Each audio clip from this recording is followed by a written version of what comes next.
Hi, this is Congressman Joe Courtney from Connecticut's 2nd District. A short time ago, the U.S. House of Representatives took a historic step voting to create a universal health care system for the people of this country. It will go to the President for signature today, Sunday, March 21st, and in a short period of time, the Senate will make some alterations to that new law, which will make it even better. As someone who has been out in eastern Connecticut talking and listening to people, sometimes at large town hall meetings, sometimes at senior centers, sometimes at coffee shops, sometimes in people's homes to discuss the issue of health care and the need for health care reform in America today, I am pleased that we passed a piece of legislation which will help Ann, who lives in North Windham, Connecticut, 71 years old, on the prescription drug program Part D under Medicare, who presently is in the donut hole, paying 100% of the cost of medications. Those costs are so high that she is now on the verge of having to sell her trailer home in order to pay those bills. She should not be forced to choose between paying her prescription drugs and having a roof over her head. And this bill will close the donut hole and provide immediate relief in 2010. The individual in New London, Connecticut, who's self-employed, who called me to tell me that his Blue Cross policy in 2010 is $37,000 for himself, his wife, and his son. He will now, in 2014, have access to a purchasing exchange where he will be able to pool his health insurance policy, lower his costs, get comprehensive benefits, and not be subject to any waiting periods or pre-existing conditions. The 63-year-old woman in Norwich, Connecticut, who had a heart attack at age 54, who is now today barred and excluded from buying health insurance because of a pre-existing condition exclusion, that will be abolished effective 2014, and between now and then she will be able to participate in a subsidized high-risk pool, which will give her an affordable option for health insurance.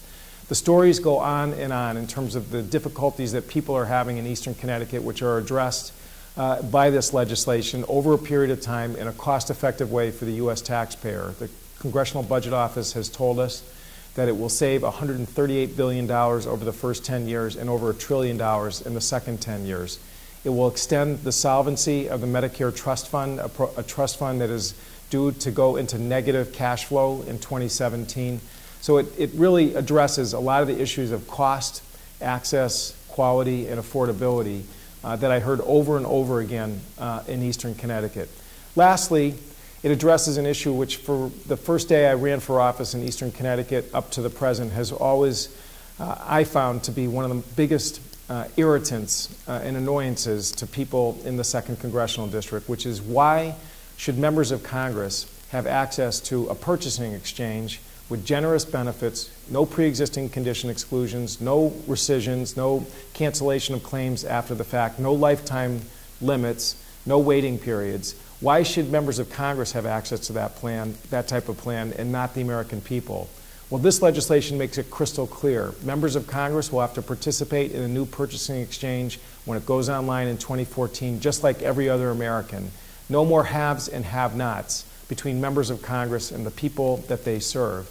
And that is, to me, the ultimate measuring stick of whether or not we have really, truly passed health care reform, whether it's good enough for the elected officials of this country, which have enjoyed good benefits for decades, and whether or not it will be equal and the same as the people that they serve. And the answer to that question is a resounding yes with the passage of this legislation. My office, which has worked hard to make information accessible and available to people of eastern Connecticut on our website, materials that we've distributed at senior centers and small businesses and chambers of commerce and Rotary clubs, will continue to make sure that as this legislation unfolds and new tax credits for small businesses, new changes in insurance laws that go into effect immediately, we will make sure that that information is available to anyone who asks in eastern Connecticut, and I look forward to continuing this discussion and dialogue, which doesn't end today, but certainly made an historic positive step towards addressing the concerns that people raised with me over and over again. Thank you very much for giving me the privilege of serving and representing the people of eastern Connecticut, and I look forward to that dialogue continuing in the months ahead.